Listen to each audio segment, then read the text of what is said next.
All right, welcome to this explainer. Today, we are diving into a genuinely fascinating story.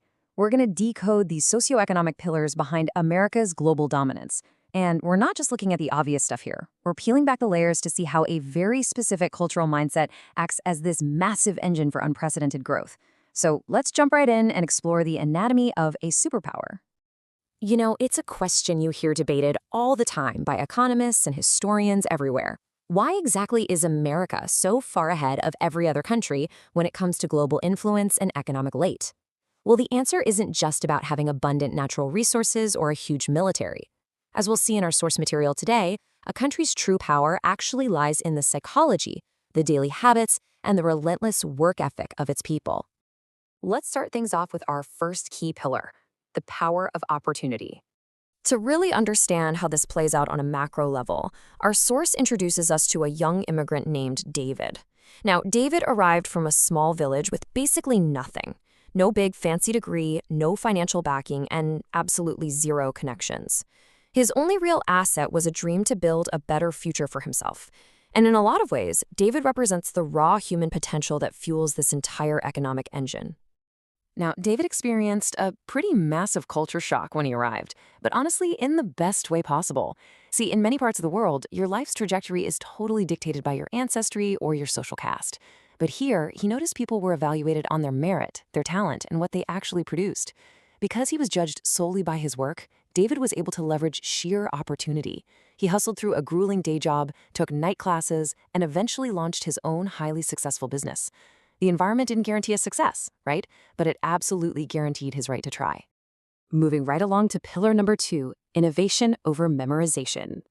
So as time went on, the nation started heavily investing in science and world-class research centers.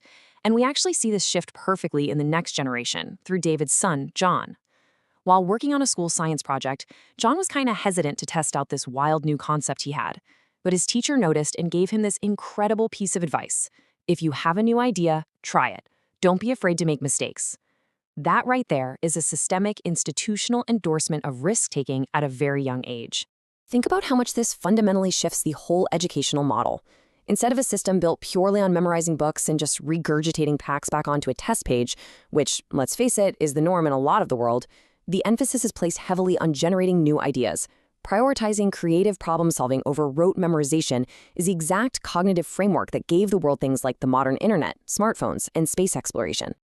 All right, that brings us to our third pillar, work culture and failure. Now, having brilliant ideas is great, but they need an engine to actually drive them.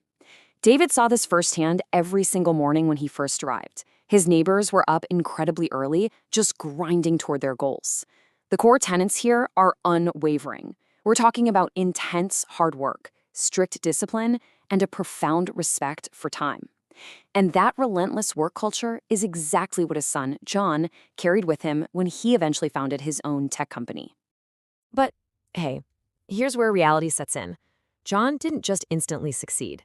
In fact, his first 2 big projects completely tanked.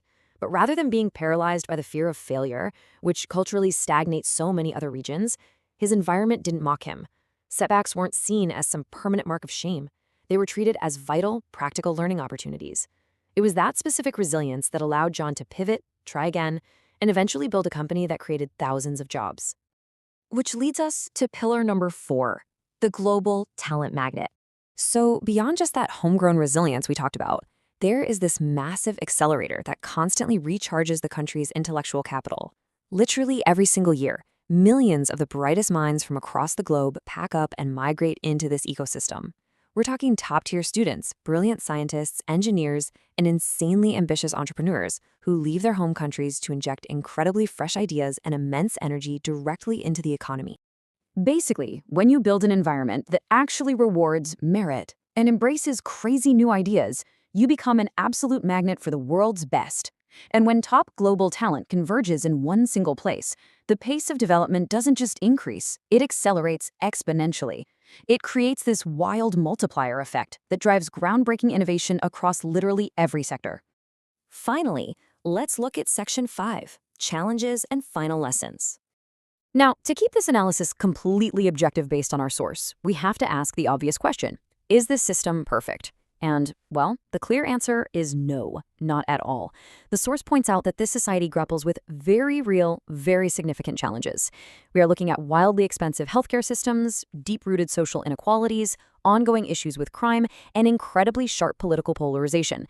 These are complex, heavy problems that require immense societal effort to manage.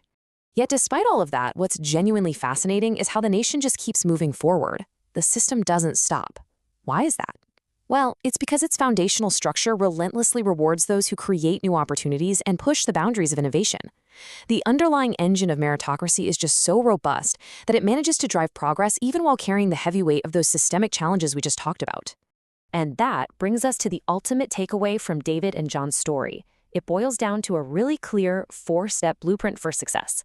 Number 1, create open opportunities based purely on merit.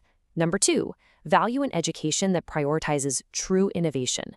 3, cultivate a deep respect for hard work. And 4, embrace failure as a necessary learning tool. The really beautiful thing about this formula, it isn't locked to one specific country's borders. It's a completely universal framework. So, as we wrap up this explainer today, I want to leave you with something to chew on. We've just seen exactly how these pillars help to build a global superpower, but knowledge is really only useful when you actually apply it. So my question for you is, how will you apply these pillars of opportunity, innovation, and resilience to your own life, your business, or your community starting today? Because remember, true power really does lie in the mindset. Thank you so much for joining me on this deep dive, and keep pushing those boundaries.